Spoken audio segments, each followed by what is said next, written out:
folks, and welcome to the A to Z Sports Big Orange Podcast.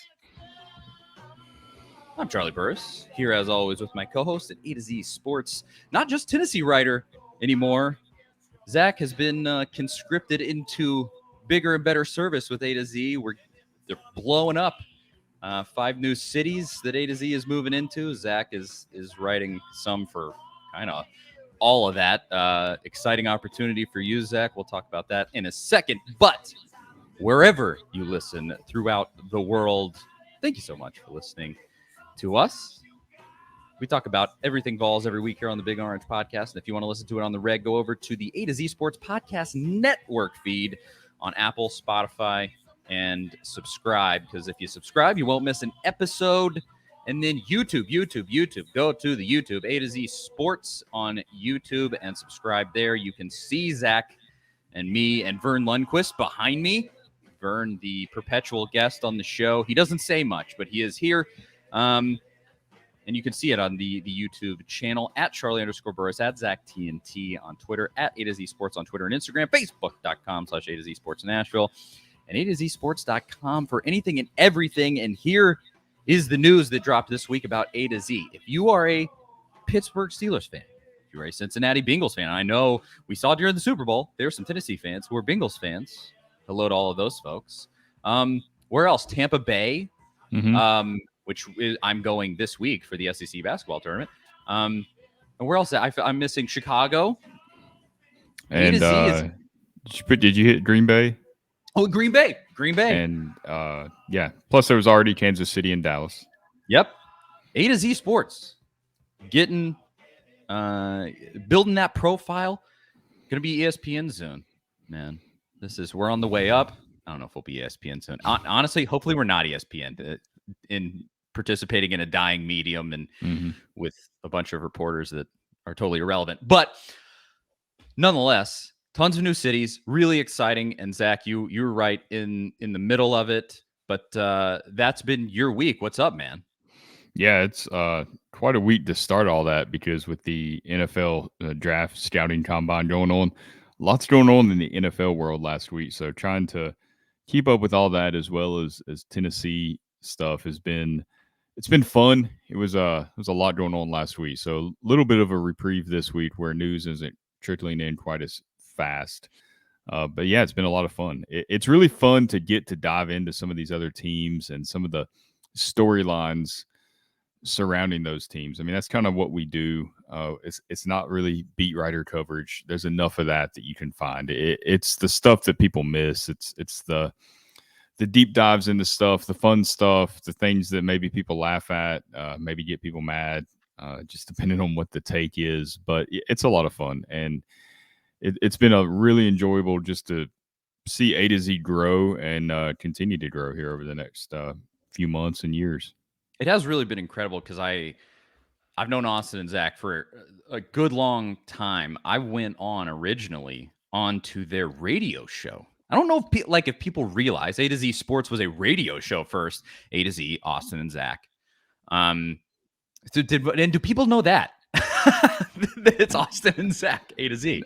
I mean, sometimes people don't realize that. Austin's talked about that a lot on different podcasts and on their show before, where people think that it's like, oh, we cover everything from A to Z, but it's which will eventually be true, I guess. Yeah. But no, it's not how the name started. I mean, it was yeah, like you said. And they had a radio show in Nashville, and the way that I got to know them originally, I was on that radio show, and then I believe they got fired from that radio show to some extent, and then they started A to Z Sports as a website and everything, and to just see it from before it even existed to now, unbelievable. The guys have done a truly incredible job with this whole thing, and they they throw me a few shekels to work for them, and hey, I'm happy to do it because this is a ton of fun, and congratulations to them on the growth, and to you, Zach, on your involvement in the whole thing. But let's get down to brass tacks here. Tennessee sports, obviously, that's what this podcast is about. This week has been a remarkably good week for Tennessee sports. Basketball beats Georgia, then goes home and beats Arkansas now. they almost fell apart there. We'll talk about that in just a second, but they did ultimately win. And then baseball goes to Houston for the Shriner, was it the Shriner College Classic? And then goes 2-1, loses to number 1 Texas, but then whips Baylor and whips Oklahoma. Also, they kind of supplant themselves as one of the best teams, I think, in America. Saw some of the national baseball writers sort of saying, like, looks like Tennessee's the real deal yet again. That's very encouraging. And then we're going to finish the show by talking about Nico. We're going to get to this part. Iamaleava. Look, we found out the true pronunciation of the kid's name, and it's not what you think. And we're going to talk about that in just a bit. But first, Zach, basketball squeaks it out, does not get a piece of the SEC championship. Auburn gets it all to themselves. And congrats to them, I guess. But fun win over Arkansas, even though they almost blew it. Any thoughts on basketball this week going into the SEC tournament?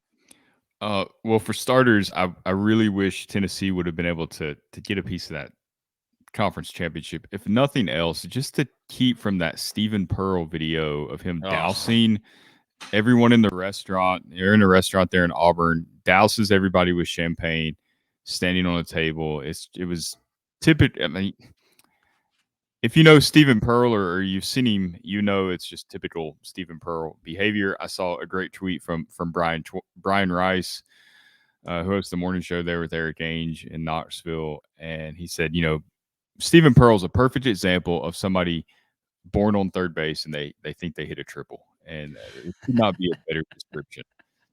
But hey, yeah, go ahead. Well, 100%. I mean, I could not agree more. Just douchebaggery of the highest order. It was a video that looked exactly like the one with Patrick Mahomes' wife. Yeah, actually, so I kind of wrote about that on the Chiefs part of our website, because look, the Mahomes family does some silly things, right? I mean, Jackson Mahomes is a pretty annoying character, and there's jokes to be made about Mahomes and his fiance, like the video of them at the basketball game and this and that. But ultimately, they're like anybody else's family. Everybody has family members and people that you don't particularly love at times. And I do feel, specifically Mahomes' fiance, I think she gets a little extra heat tossed on her for stuff she does at times. Like, I saw the champagne video and I didn't think that big of a deal about it. I was like, okay, why would you do that? But they won, whatever, move on.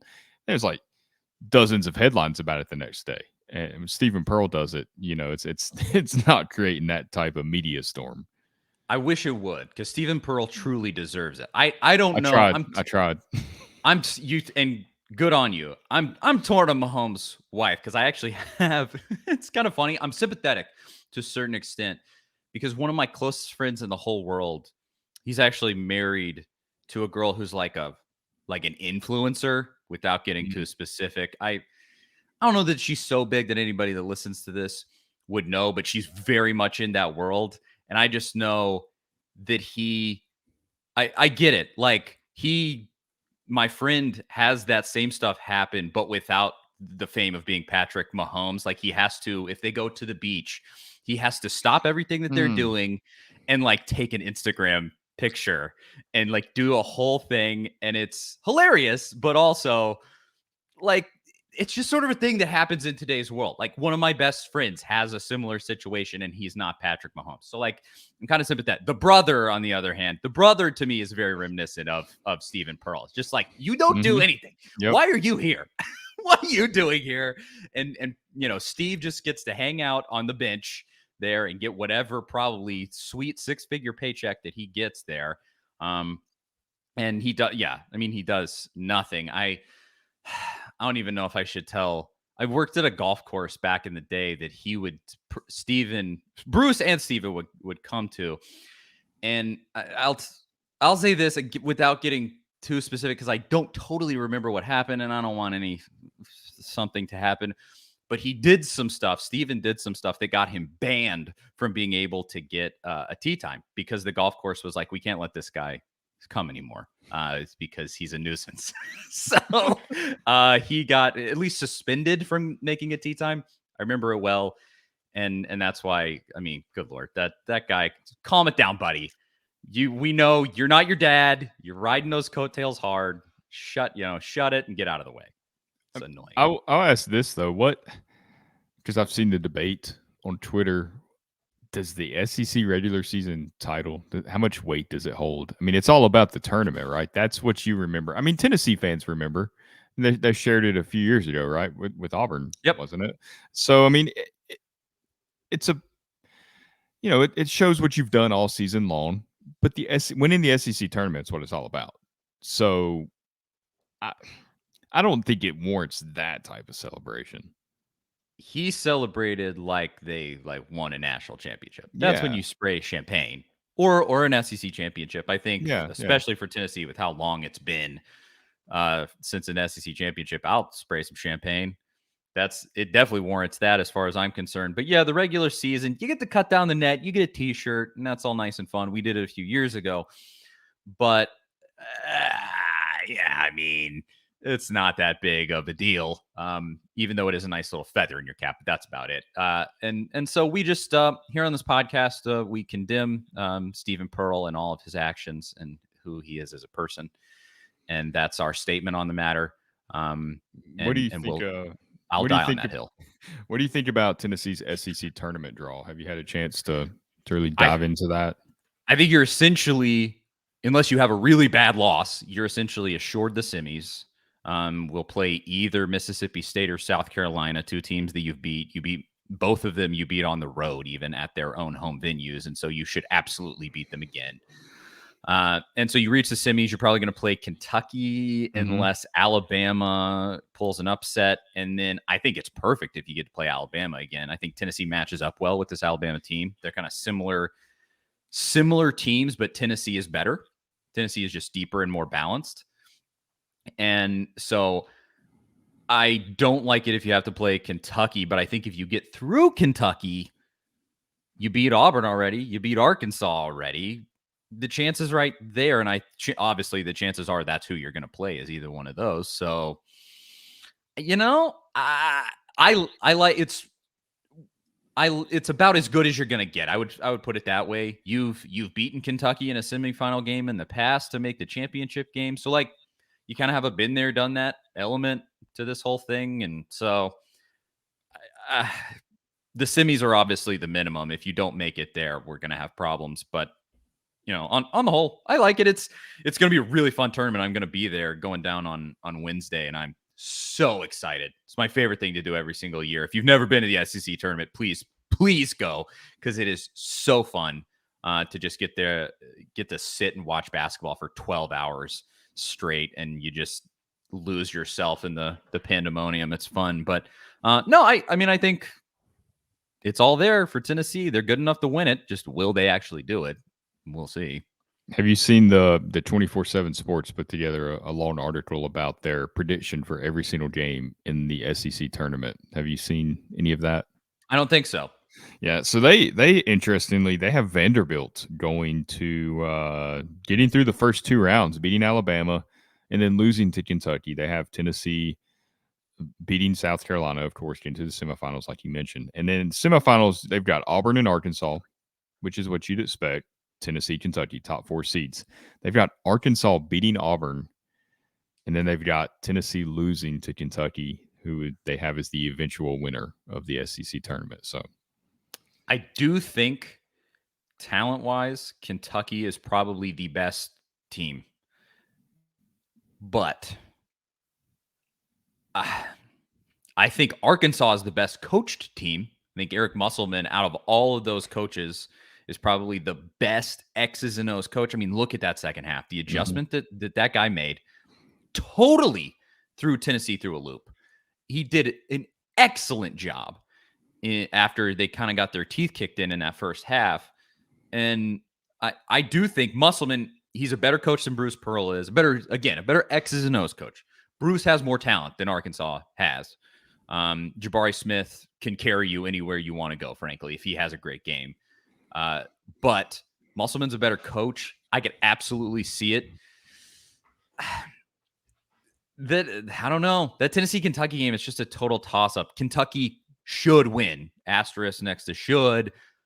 Tennessee can win. But if you ask me straight up to predict that, I think Tennessee loses that game. But let me say this. I thought Tennessee was going to lose, 3 years ago when they beat Kentucky in the semifinals. So, that's really neither here nor there. But if they're fully healthy with Washington and Wheeler and Shebue and all of those dudes that Kentucky annoyingly has, they're really good, man. They're a Final Four team. I think, as much as it makes me truly ill to my core to say that they're good. It's a really good basketball team. But is what it is, Yeah, I mean, I think once you get down to those last four, it really could go anyway. I think Tennessee, what I've seen from the past few weeks from them, I mean, they feel like a Final Four team, a possible Final Four team. They have everything to make it there. They just got to hit shots, and the offensive rebounding was kind of maddening at times in the Arkansas game. That game didn't have to be that close at the end if they just do a better job there. That was rough. That was really, the really rebounding rough. in general, really. That's yeah. Yeah, they just totally lost the ability to rebound in that second half, and Arkansas's adjustments on defense just totally killed us. But it's weird to say, I might be as optimistic as I've ever been about a Rick Barnes team at Tennessee about this one. Because I actually think this team, it's not nearly as top heavy as the Grant and Admiral teams were. I think this team's actually deeper. Because when you look at all of the ancillary pieces, that's markedly better than those Grant and Admiral teams. I mean, and just like the sort of late season additions of Adu, and Brandon Huntley Hatfield playing better, and kind of the rebounding ability that he brings in. And then if you can get a decent game out of some of those, Victor Bailey and some of those dudes, this team, when it's all working, is probably the best one Rick's ever had. As crazy as that might be, it doesn't have the best players. Grant is the best player that he's ever had, and that's easy. You could just give him the ball and he would score. It was amazing. But on the whole, the balance, the depth, and the talent all combined, this is probably his best team ever. I believe, actually, didn't this team finish with a better SEC record than the one that won the SEC? I think it did. I haven't checked, but I was pondering asking you that question this week, if you thought this team was better than that Grant and Admiral team. And I kind of hesitated to, because I didn't know, I hadn't really seen a lot of debate about it. I didn't really know how people felt about that. I didn't know if that's a really crazy question that just gets you a lot of, what are you even talking about? Because I kind of feel the same way, and has a lot to do with what you said, the depth. I mean, that's what wins you games in March, is when you get a guy in foul trouble unexpectedly and it doesn't sink your whole team. And it feels like something this Tennessee team can overcome, or if a guy's just not effective one day. I mean, I saw some people saying like this team their weakness is closing out on teams. I really disagree with that. It feels that way. And I think there was a ton of recency bias on Saturday because they played so poorly in that second half. You still closed the game out. I mean, you didn't let it slip away. It's a tough team. It is. You're into March. It's the end of the regular season. Arkansas is not. They're not laying over. They've got a lot to play for. They're ranked right there where Tennessee is. They weren't ever going to give up and just go away, even when Tennessee was up, however, 20 or whatever. Like, that wasn't going to happen. I mean, Tennessee this season has been incredibly effective closing teams out. It's one of the most impressive things about this team, to me, is that they go on the road to like South Carolina, who's a decently tough team. They're better than I think they looked against Tennessee the 2 times we played them, and they just laid the wood to them. And they, even in the second half, And there were games like that where they did just sort of put their foot to the floor and kind of run over teams in second halves. Mississippi State was another one where it's a team that's probably better than their record shows. And Tennessee, I don't want to say they didn't have any trouble with them. It was a tough, gutsy win, but like they closed that game out and they won the game, And the only game I would say they quote unquote like blew this entire season was that game at Alabama. But in that game, Kennedy Chandler didn't play.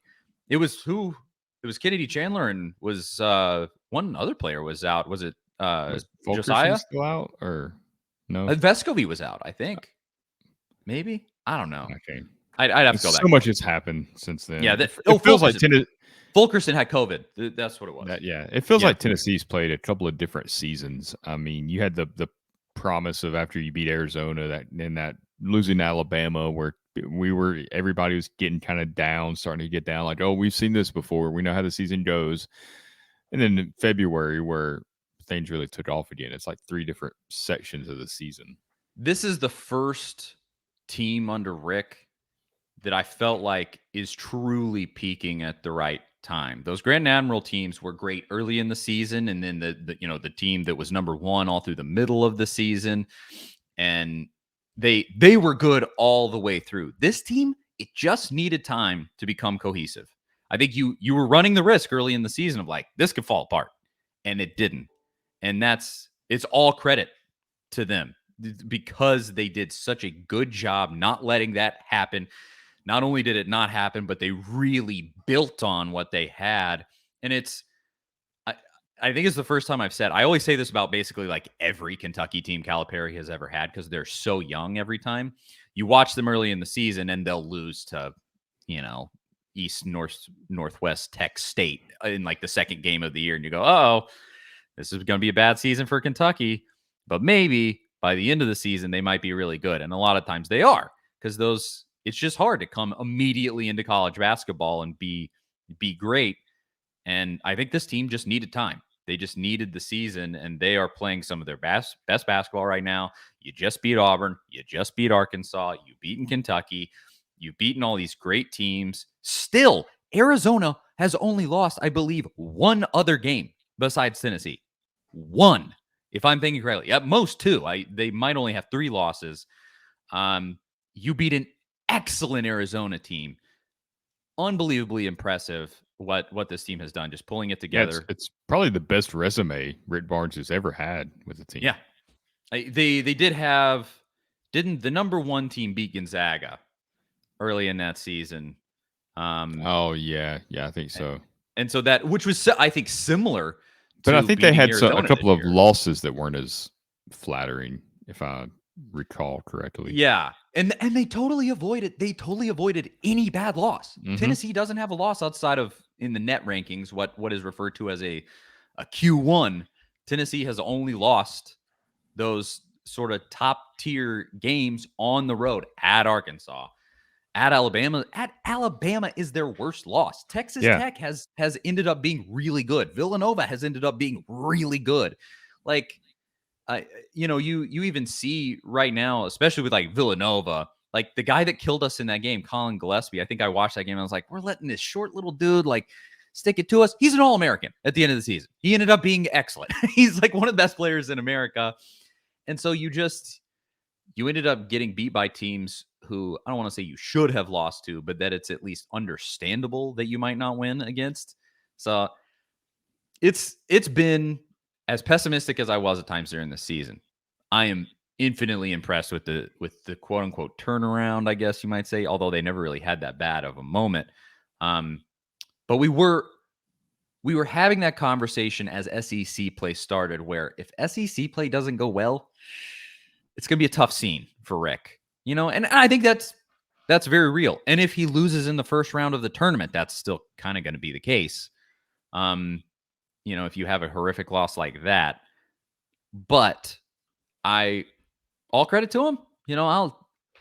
I never called for Rick to be fired as much as people think I did. I never did. But let me say, I'll eat some amount of crow here and say amazing regular season. Now let's see it. This is the real season. At the end of the day, win the SEC tournament, go to at least the Elite Eight in the NCAA tournament, and then I will truly be impressed. You got to do things that have not been done at Tennessee. That's it. That's what I'm asking. It's gonna be tough, but good luck. Yeah, yeah. If you don't get that far, the whole season kind of feels like it's for nothing. It's just another fun ride in the regular season. So definitely time to get past the second round and make a real charge at something. And I just, man, you see the excitement around baseball right now, the way the baseball team's playing. I so want to see that for this basketball team going to like a Final Four. Can you imagine how hype the whole entire fan base would be if where's the Final Four at this year? I don't even know, but whatever city it is would be totally taken over by Tennessee fans. It would be so fun. Let's see. Is that New Orleans? Oh, wow. Yeah. Baby. Can you imagine a bunch of Tennessee fans out on Bourbon Street? Yes. Please. We want a winner so bad. So bad. And to that point, let's talk quickly about baseball. They lose to Texas in the opening game of their set of games at Houston. And then I believe was it 10-4 against Baylor and 8-0 against Oklahoma. This team is real, man. And you almost got the feeling. So that Texas game was actually going pretty well. Until they took out Burns in the 5th inning. He was pitching so well. And they take him out and they put in, who was it? It was not, it was Sewell, Camden Sewell. And Sewell just fell apart. And then Texas rammed in a bunch of runs kind of all at once. And even after the game, Vitello said that he sort of regretted not riding with his guy who was playing so well. And so you look at that game and kind of just a different decision at that inflection point. And I think you're right there with Texas too. So you just saw, again, I said it earlier in the show, you saw national analysts for college baseball going, hello, somebody. Tennessee is good. This is a good baseball team. They absolutely waxed Baylor. They absolutely waxed Oklahoma. And if that game goes a little bit differently, they would have been right there with Texas, who's number one and just really great. So, hey, everybody, don't get too excited, but I think you can get excited about baseball. They look good, man. They look really good. Yeah, there was two things that kind of stood out to me this weekend. One, the discussion about taking Burns out. If you look at social media right after that decision was made, it's just a flurry of tweets about, people complaining and all these people replying of like, there was a pitch count and you don't know anything about this and that. And this was Vitello's plan all along. And then Vitello basically just like shut all that down unknowingly after the game. He's like, yeah, I probably should just rode with the guy. And it's just kind of a realization of how, and we're all guilty of it. Some hot takes on Twitter where we are certain that we have it figured out, and then you hear a coach say the complete opposite, and you're reminded that no, none of us are real experts on these topics, and we don't know. The coaches, they have their plans; they're not infallible. Sometimes they don't make the right decision, and that was a good example of that. The other thing that's really stood out is I've seen a lot of tweets, videos of Tennessee pitchers and on social media this weekend, and they're not almost all, but a lot of them, I see the video, and I'm used to seeing stuff like that on my timeline. Obviously, I follow a lot of Tennessee-related accounts, fans, official accounts, whatever. That's usually who those tweets are from. More and more, I'm seeing these tweets from like national outlets, like Pitching Ninja, Rob Friedman, who does a great job with his Twitter account. A lot of these other accounts tweeting about Tennessee pitchers. So, and Tennessee baseball in general. It's really cool to see how people are really noticing Tennessee, and they're kind of getting that national respect just based on what we've seen from them this year.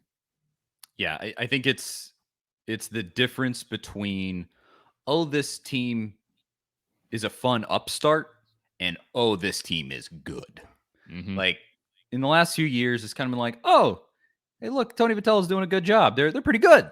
And now it's like, okay, you made the College World Series, and this team is really good yet again. And in fact, the pitching is probably even better because two of the best pitchers are still out with injury at the moment. Although Vitello said that I'm not sure exactly what he said, but he indicated that Tidwell would probably be back by the end of this month, which is really exciting, and just obviously bolsters that bullpen even more.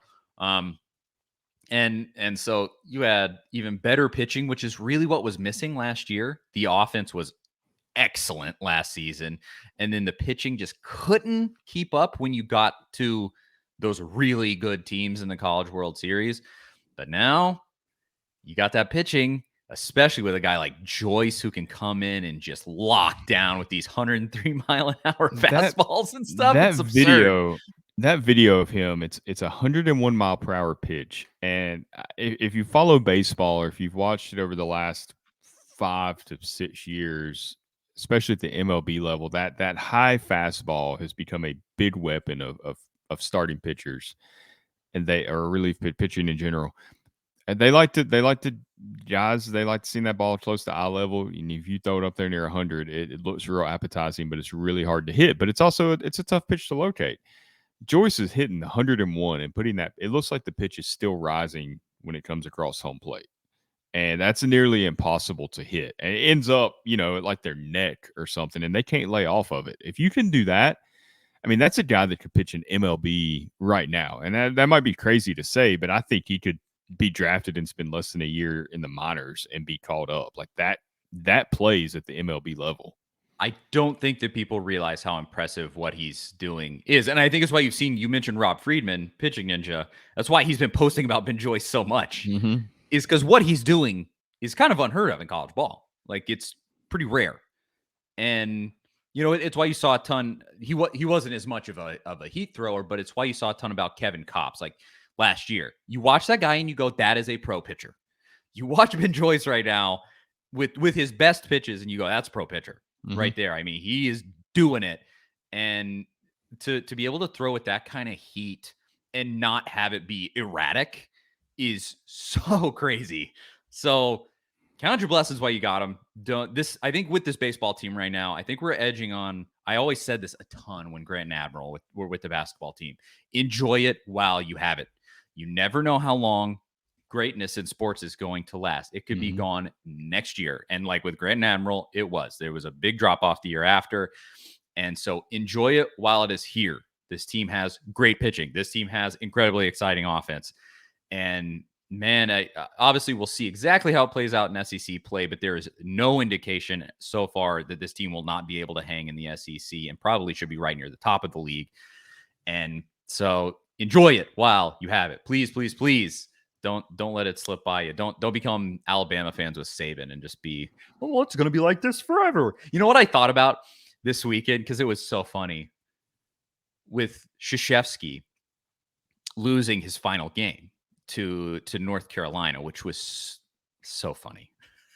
Like the way that they built up all of that all day. College Game Day did 3 hours of nothing but Krzyzewski talk. Like, I could understand. He's one of the best ever. I could understand allocating a full hour of College Game Day to Krzyzewski and just being like, we're going to do a tribute to Mike Krzyzewski. 3 hours.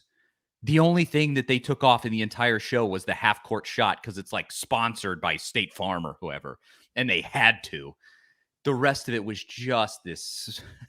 If there are kids listening, I apologize. Just a circle jerk about Coach K. I mean, it was just appalling.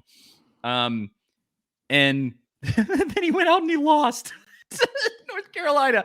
And the thing that it made me think of was if we were North Carolina in that scenario, I mean, you're just going to cherish that forever. That's one of the greatest wins in North Carolina history. It just in front of all those celebrities with all the hype, Krzyzewski's final game, and you go and you beat them by double digits and just really stick it to them. And what it made me think of is like, what if Tennessee in Saban's like farewell year, like think about how much you would cherish that if you played him like in the SEC championship game and then you beat Saban in that scenario. Just, I can't imagine what that would be like as a fan to just forever. You can't, it's not like they can come back the next year and get you. You have it forever. There's no coming back from that. Like, they can't resurrect themselves after that kind of a loss, and you would have it forever. It just has Oh to be the yeah, most gratifying thing ever. Oh my god. without a doubt. And I credit UNC's basketball coach, first year basketball coach Hubert Davis, Yeah. for that win. Because I read a column this morning about the game and about kind of what went on behind the scenes the week leading up to the game.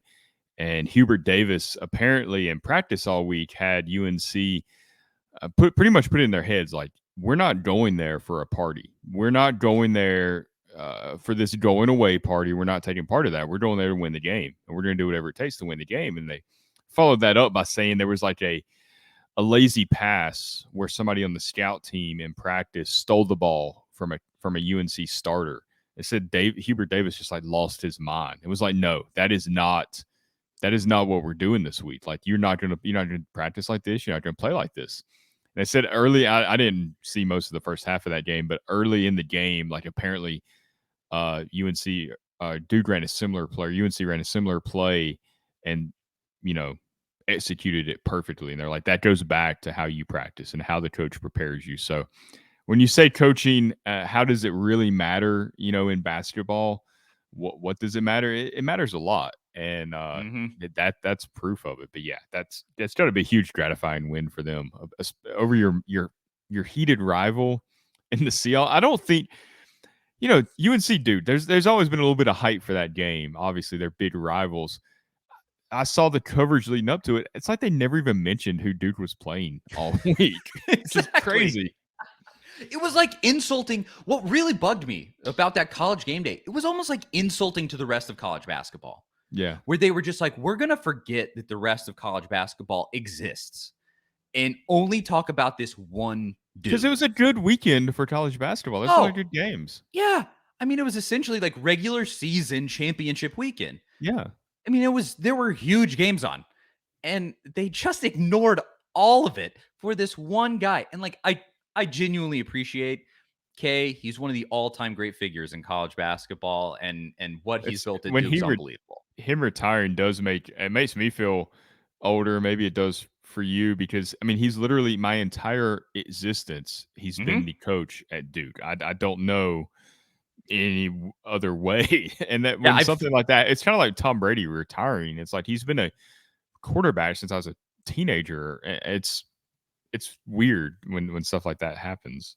Yeah, it's kind of like, when Tiger Woods had his come up, and I'm a huge, you can actually see behind these bottles of whiskey right here. I have Tiger Woods his instructional book that he wrote when he was younger. And it's like one of my favorite things that I have. No driving tips, I assume. No. no tips about what medications to take or drinking habits. But it was like when he finally fell off in 2011 and all of that stuff, everything happened with his wife and all this stuff.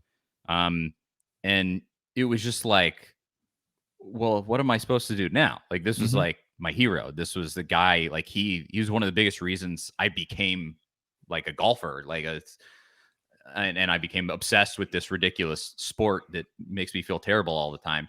And, you just are sort of left with this void. With K, yeah. Do I like love the guy? No. But it's going to be weird to not have him on the bench at Duke.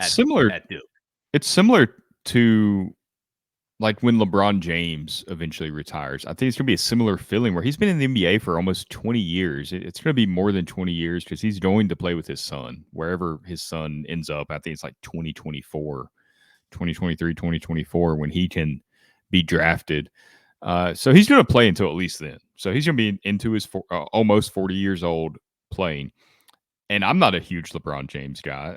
I've, if anything, I'd say I probably dislike him at times just because of his demeanor. It kind of gets on my nerves. I think he puts on a bit of a show at times. Like everything he does seems very orchestrated and not organic at all. And I can't stand that. But when he's not there anymore, it's going to be a very strange NBA to watch with LeBron not being part of it. Yep.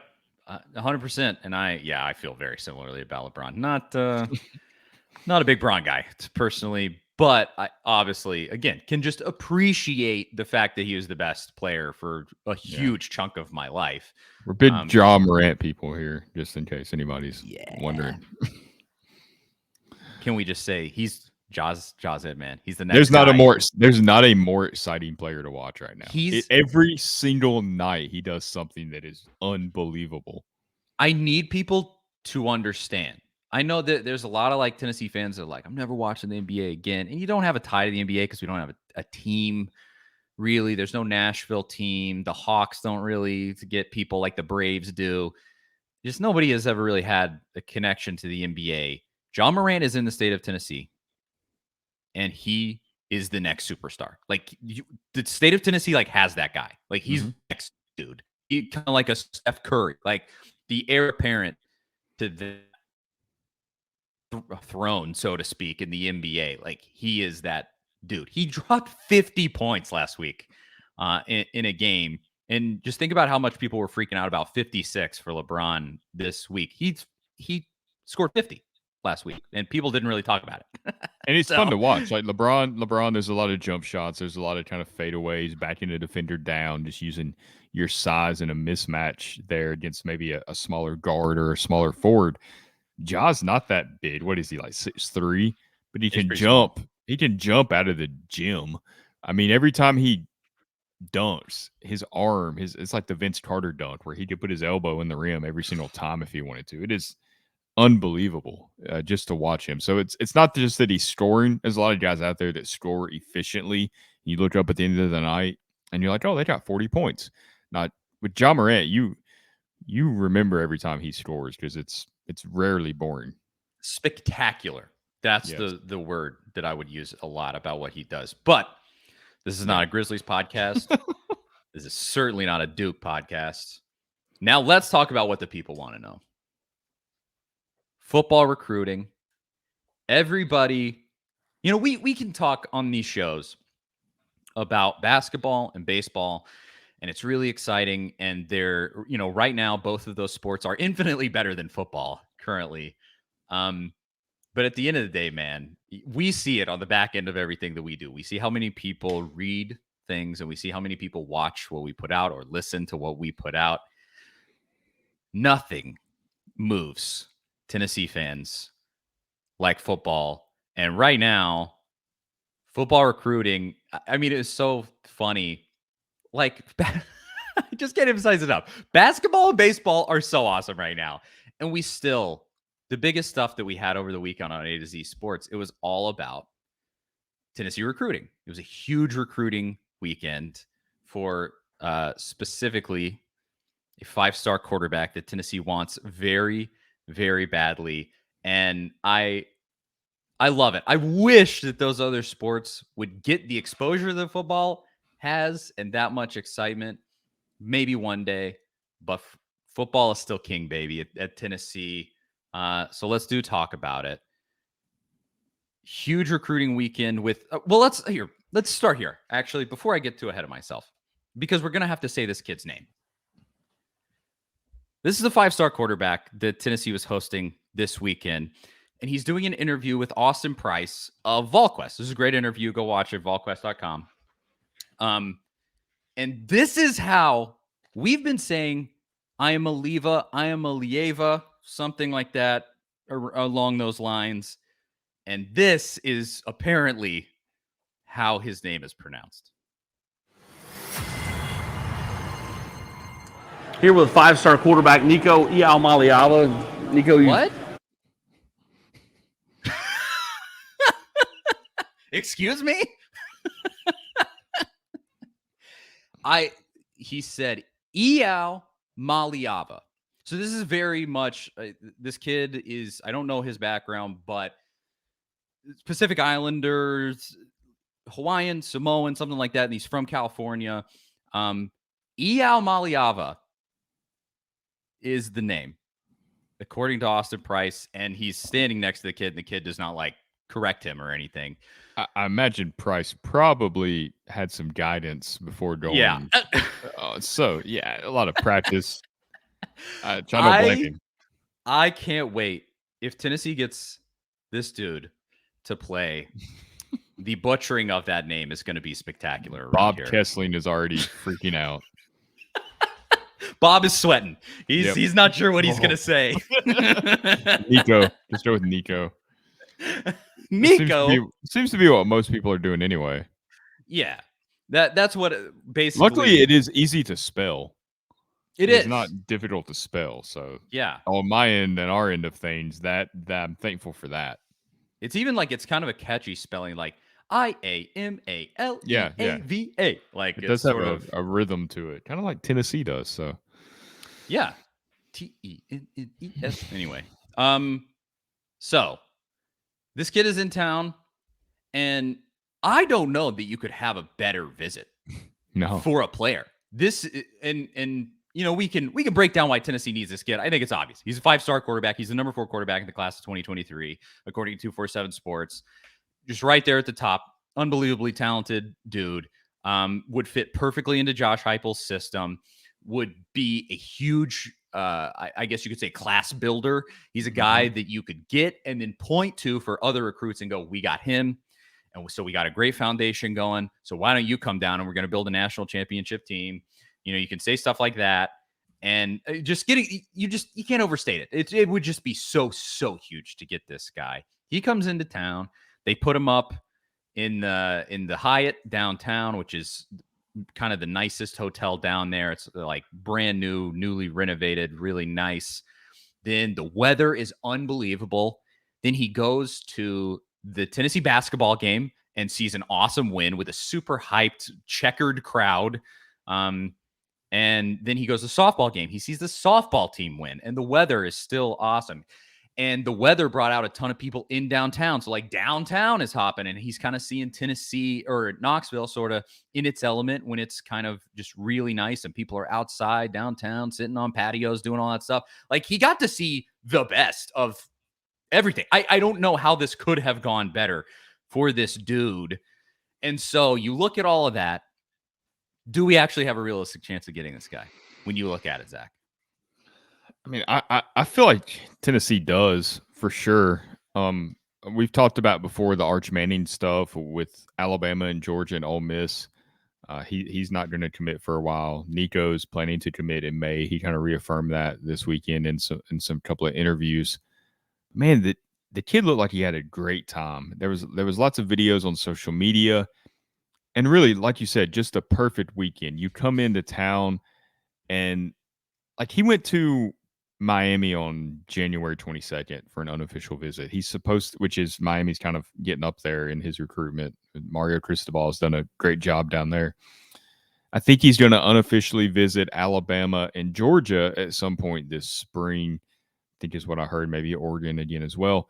Well, nowhere that you go the rest of the spring are you going to see an atmosphere like what he saw on Saturday at the basketball game, where you know it's a packed arena. Fans are hyped there in general. It didn't matter if Nico was in the building or not. That wasn't going to change the atmosphere. But on top of that atmosphere, you get the "We Want Nico" chant.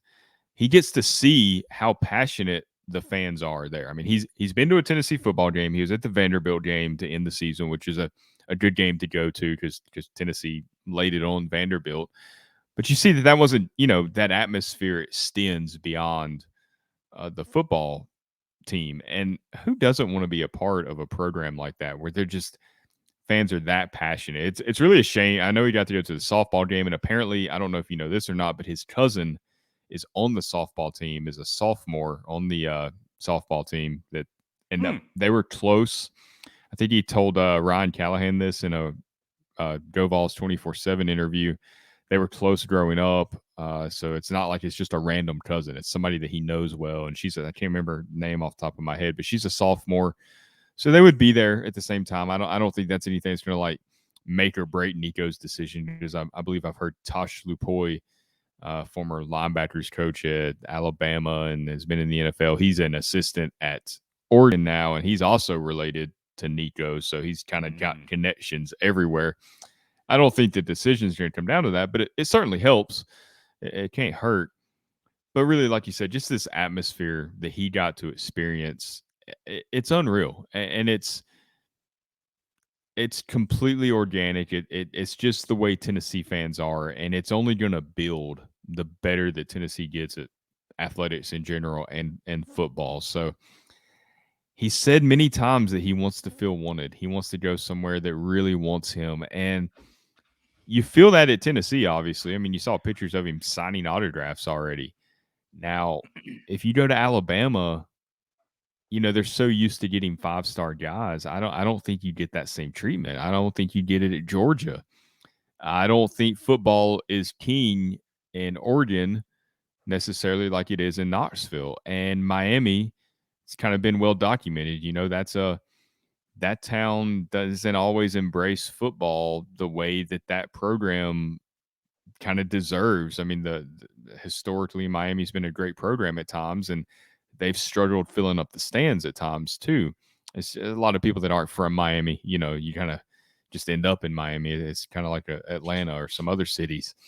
So I think what Knoxville has is a perfect match for what Nico's looking for specifically. I think with this visit, you made great points there. Let me just say, I agree with everything.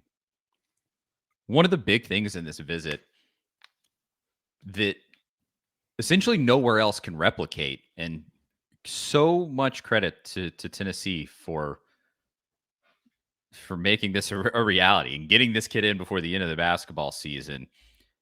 We talk a lot about like fans can have an influence on recruiting. A lot of the time that's not true. The tweets that you send to kids, don't do that. Don't tweet at those kids. won't help. They will only hurt. Yes, don't do that. But the chant at the game, the "We Want Nico" chant, in this interview with Austin Price, he mentions specifically, Austin asked him, what was your favorite part of the weekend? And he says it was the chant at the game. He said it made his mom tear up. And that I saw it was a like video this, of his dad like really enjoying it as well. And I can't imagine element, look, I have a kid, a 10-year-old that plays sports. If he was ever, I don't think he's going to be, but if he was ever remotely good enough to even be offered, and just a group of people was like, "Hey, man, we want you to come to school here," I can't imagine how that would feel. So, let alone 20-some thousand fans. Yeah, it's so. Yeah, it's an unimaginable feeling because it just is like a foreign thing to 99.999% of the population. Yeah, absolutely. And so that right there, the fans genuinely helped. Like that is actually a big thing because you implanted specifically into a parent's mind. And don't forget, these are kids. This is an 18-year-old kid who still lives with his parents. You implanted in his mom's mind, in his dad's mind, this super special moment that they got to experience. And I think that is huge, a huge, huge piece that probably gets undervalued as just like, oh, that's a cool moment. But I think stuff like that can really set in with people. And so, again, credit to Tennessee for getting this kid in before the end of the basketball season. And then obviously credit to Rick Barnes for having a good basketball team and beating Arkansas and creating that awesome environment, and then having the fans, and then the fans coordinating, because it was on Twitter. I mean, you saw it on Twitter before the game where people were like, at this point, we're going to chant that "We Want Nico" and kind of like turn around, face him at the game, do the whole thing. And, just all the way around. I think that is an actually big thing that happened when you're just talking about a kid that as you said, he has mentioned he wants to go somewhere that he is wanted. How can you feel more wanted than that? I mean, it's unbelievable. And it really expresses how much Tennessee needs a guy like this right now, and how much he would be valued by coming here, not just in NIL deals and, monetarily, but just in general. I think he even mentioned in this interview, if I'm thinking correctly, that he, in that hotel that he was staying at, like, people were stopping him and like asking for pictures, and you said asking for autographs and stuff. You just feel like a celebrity and this superstar, and that it's so big. You just, I mean, that's amazing. And Tennessee fans are the best fan base in America. It's absurd. And so I don't know. You never know how these kids really feel, but I think, rest assured, Tennessee made an impression on this dude. I don't know how you could think otherwise. This could not have gone more perfectly. And I don't want to say if you end up getting him, and this was a huge part of it, that this can be kind of an inflection point for the Heupel era at Tennessee. But let's say you do get him in May, and then you get a couple other big recruits because you got him, and you get this snowball rolling. This could end up being a huge moment in Heupel's time at Tennessee, man. It really could. I agree. I mean, I definitely think it could be a turning point because, like you said, other guys will commit. He has this kid. If you haven't watched an interview with him, he's a very laid back, likable guy. I mean, he's kind of smooth. This is kind of, I don't know if many people will pay attention to this, but I read a lot of recruiting interviews. The guys that VolQuest, Go Vols 24/7. They all do a great job of interviewing recruits. Not every recruit is easy to talk to. I've talked to a bunch over the years.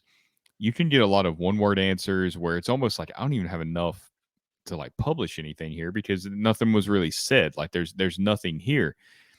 And I read Ryan Callahan's interview with Nico on Go Vols 24/7. It was way more extensive than what I'm used to seeing. He clearly gave them a lot of his time, and I'm sure there's stuff they didn't even use.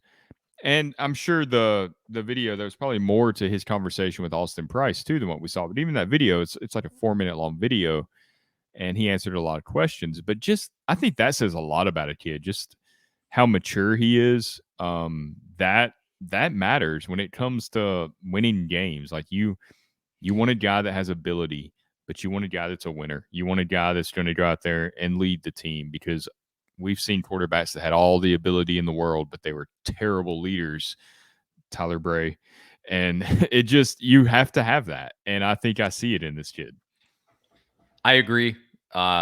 It's exciting. I hope that it doesn't just turn out to be nothing but hype. I think obviously before this visit, the prevailing narrative was that he was going with Oregon. You said it there. He has kind of a connection through Tosh Lupoi to Oregon. And hopefully Tennessee made a real dent here. Let's also mention that hilarious picture that they had in the tunnel. I don't know if that tunnel has like a name, if it's like the Memorial such and such. They should. I think it does. Monetize it in some way, though, at some point. How I know it's the tunnel you come through when you're a media member. Yeah. It's right there next to the media center. That's the tunnel. That's how whatever it might be. I mean, it leads straight out onto the field, basically. You just keep walking straight and there's the gates and the goalposts and all that. Yeah, it's a big entrance right onto field level. And they brought in a Mercedes G-Wagon, like a G Series SUV. I think a lot of people would know like Kim Kardashian's car or whatever, it's like one of those. And they bring that in and he gets to pose in the car. Lord willing, they gave it to him. Frankly, can Mercedes from Knoxville? Yeah, we'll just ship this on over to California and take it with. No, it'll be here when you get here. This is what you're going to drive around campus. Exactly. This is the car that you get when you get here. Take that Nick Saban and your Dodge Chargers or whatever you're handing out. Well, you know what's crazy with these NIL deals you had, and it was specifically about like Hendon Hooker. I think if I'm remembering correctly, you wrote about this at A2ZSports.com. The Spire Sports, those guys, they did an interview where they said that like for a guy like Hendon Hooker, who's kind of the star quarterback for a team in the SEC, they're looking to get a 7-figure deal for a guy like that. Which is that realistic? We'll see.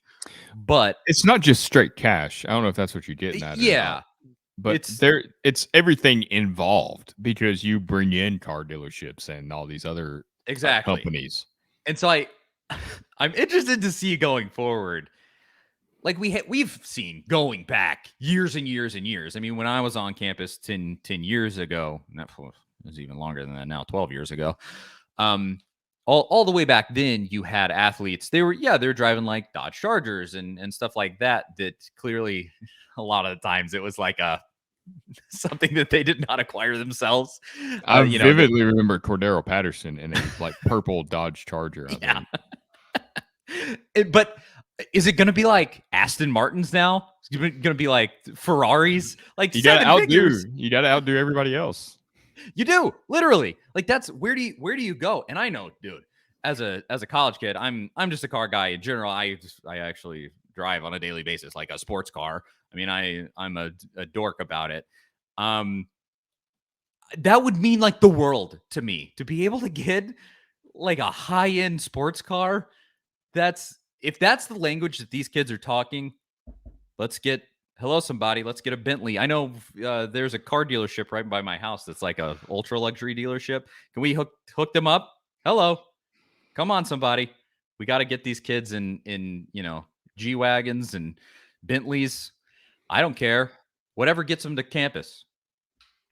Obviously, Tennessee's going to have to spend some money to get Nico to Knoxville, but I hope that there's more that goes into his decision. Obviously, if there is, I feel good about Tennessee's chances because the family really seemed to enjoy this visit. He seemed to enjoy it.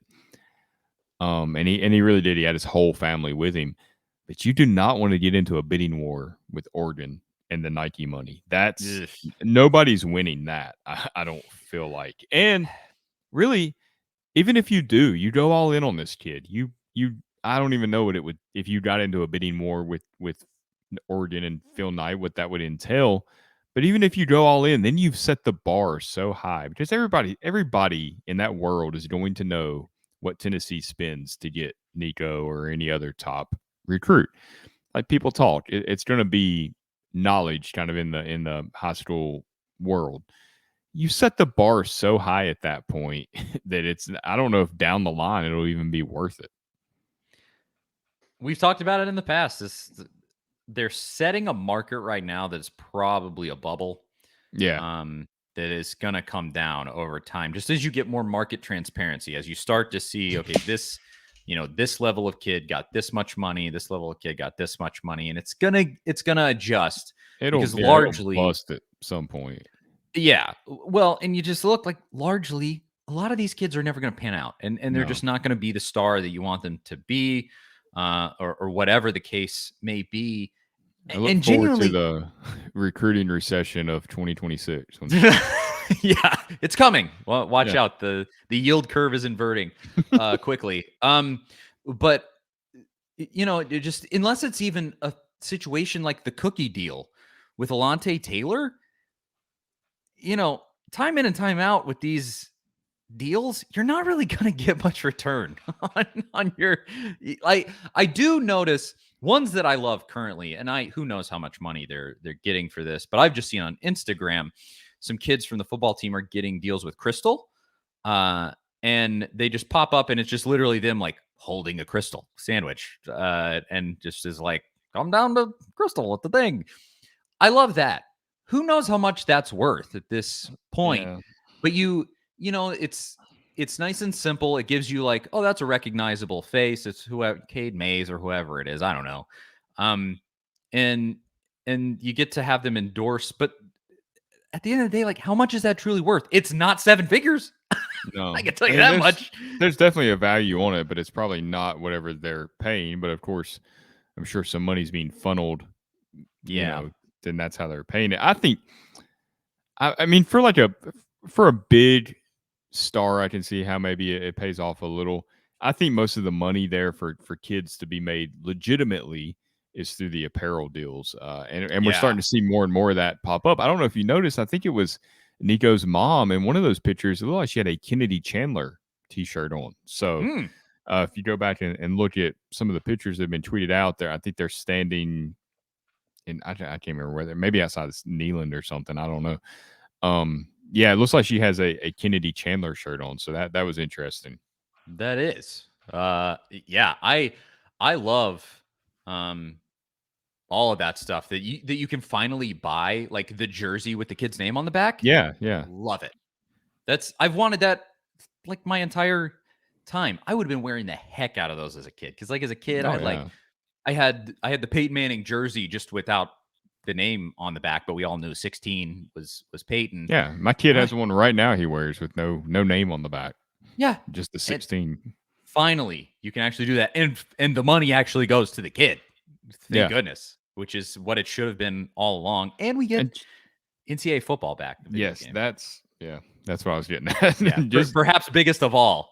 Yeah. Finally, we can get that back here. I think it's 2024. They said it's coming back. I wonder what kind of money. Not get to do too economical here, but what kind of money players will be paid for that? And if it's tiered, I mean, is the second string right tackle or right guard getting paid the same as the quarterback at Alabama for that game? But I feel like it has to just be like an equitable distribution. Yeah, just across the board, just same thing. Like, hey, we're going to put you in the game for $2,000 and you just get $2,000. It's kind of for everybody. I mean, I don't know what it would be because you're talking so many players. If you include all the way through all of D1, I mean, that's so many players. It is not like the NFL where it's just 32 teams and their rosters only. I mean, I don't know. That's interesting.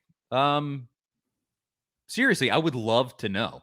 I don't know how we could figure that out, but it is supposedly coming. I mean, they made like an official announcement and everything. So yeah. I don't know if you've seen this. It's kind of a different gear, just a little bit, but still has to do with apparel. Zakai Ziegler today is rocking a Tony Vitello jersey at his press conference. That's awesome. So if you don't know the backstory there, Tony Vitello had a Zakai Ziegler shirt on at the Auburn game, right? When he was sitting courtside. Yeah. And then Ziegler hugged him after the game and didn't even know who Tony Vitello was. That's incredible. Yeah. You love when things come full circle like that. But it's nice. That kind of atmosphere that like really it's gonna make Nico want to be at Tennessee. I mean, that I just can't imagine not wanting to be a part of that. Like the vibes at Tennessee right now are as good as they've been. I mean, 20 years almost. I mean, I can't imagine a better time. I know the football team still has a ways to go, but they're clearly on the right track. We saw drastic improvement last year beyond what we thought we would see. And with baseball and basketball and everybody, I mean, Josh Heupel, Alex Golish, they're like at every basketball game. You see Heupel randomly at like a softball game tweeting out photos. Tony Vitello showing up to sit courtside at basketball games. Everybody's all in, and it's just like a big family. And I just don't know how you wouldn't want to be a part of that. Just the incredible energy around Tennessee right now. When Fulmer took over as AD, as much of a disaster as that was, his talking point was always, we got to be pulling in the same direction. I mean, I was at that. It's amazing what can be accomplished when nobody cares who gets the credit. Like that was his big quote. Yeah. I mean, it's burned into my mind. Because that's one of the wildest press conferences I ever been to. I mean, it just was a total clown show. Kind of in a good and a bad way. But finally, I think that's coming to fruition. It took getting another AD. Someone other than one Fulmer. that actually knew how to do the job. Yeah. But hey, we paid for Danny White, and I think that you're starting to see that pay off. It appears that he may be a better athletic director than his brother is a basketball coach. So that's exciting. I agree. Some breaking news if you want to. Okay, let's do it. Right before we were almost done, Tennessee has officially named Kelsey Pope their new wide receivers coach, he was already on staff, and they've done it via a video where they kind of bring him out and announce it in front of the team, and it looks like the team was pretty excited. So that was a name we mentioned in our original discussion about it, is would Heupel be an internal hire guy? That feels right. That's, that's good. You just keep the consistency. If that video clip is indicative of anything, I think the kids probably like this guy. With a lot of guys like that who are just sort of like quote unquote offensive assistants that don't really they sort of have an amorphous definition for who they are. We don't know a ton about necessarily what he was doing, probably, unless you're just in the facility every day. But now, clearly he was around. The kids know him. That's great. I'm all for it. And it makes sense because we were kind of saying they needed to make the hire before this big recruiting weekend, and essentially they already had. Yeah. So that's good. I think it's good. I think, like I said, we can get too caught up in names at times, like David Johnson. Before David Johnson came to Tennessee, none of us knew anything about David Johnson. We didn't know who the wide receivers coach at Memphis was. I don't know who it is right now. He's just a name, but suddenly he's been at Tennessee, and once you're at Tennessee, everybody's going to kind of have that kind of nostalgic feeling to bring you back, even if you weren't like a overly popular assistant for whatever reason. It's kind of bizarre. The name doesn't matter. Kelsey Pope will bring continuity to the staff, and I think that because of the way Josh Heupel's offense operates, I think that is way more important than any name that Tennessee could have hired. So I think it's probably the right move. Yeah, literally to my point about how like sort of the role of those guys is a little amorphous. Kelsey Pope, his page on Tennessee's official website is just blank. It just says offensive analyst, and there is nothing beyond that. It doesn't have his history. It doesn't have anything. Yeah, they're going to want to fill that in. Yeah, I'm sure there'll be some information forthcoming. But hey, that's good. It was that was our theory of what was going to happen anyway. Everybody was talking about all these, let's go back to Trooper Taylor and stuff. I don't think that was ever realistic. And it just ended up being somebody essentially that most of us have never heard of. He was the wide receivers coach and the passing game coordinator at Gardner Webb for a year before he came this past year to Tennessee whenever Josh Heupel came. He was the wide receivers coach at Tennessee Tech for a year, and he was an assistant coach at Ohio University and an assistant coach somewhere else. He went to Samford University. It's kind of funny. Once you get to a point as a coach, you don't have to update your LinkedIn page anymore. There is no LinkedIn page for Josh Heupel. He doesn't need that.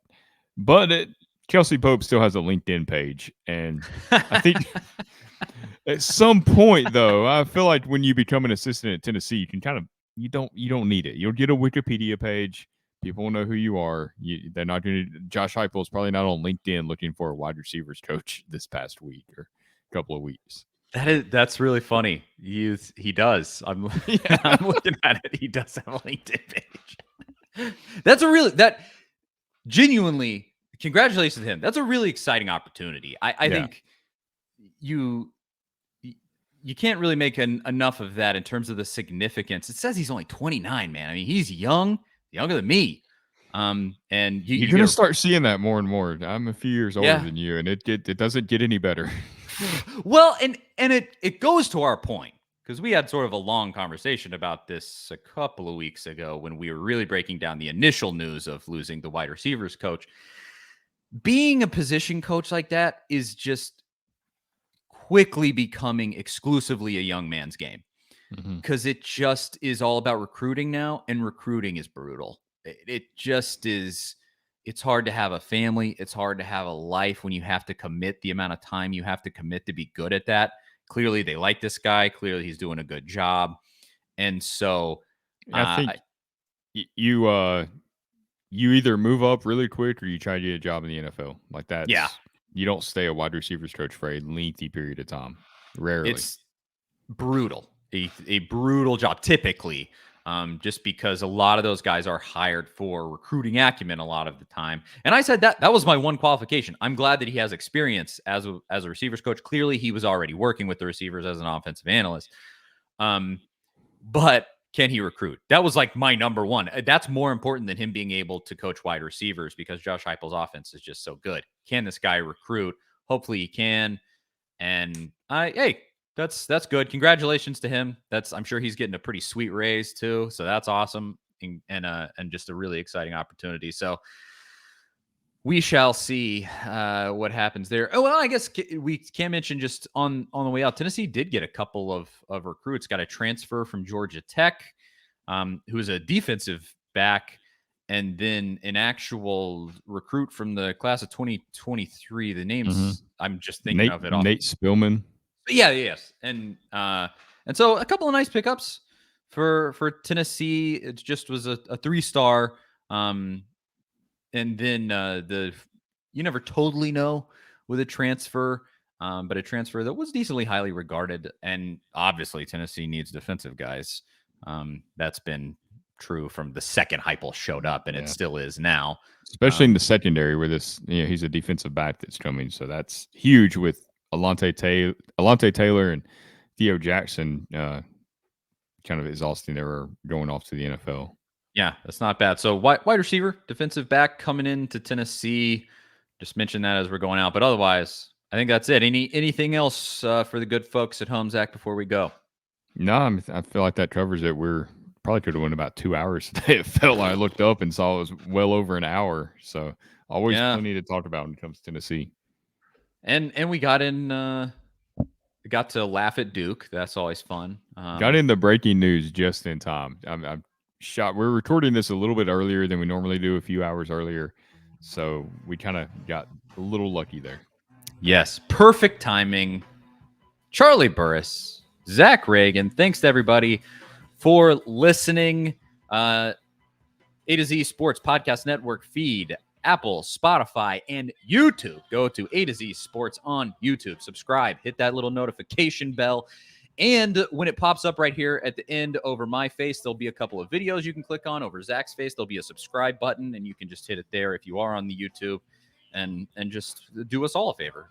We all win in that scenario. You get great content. We get money. But thanks for listening. Once again, Charlie Burris, Zach Ragan. We'll talk to y'all next week. See you guys later.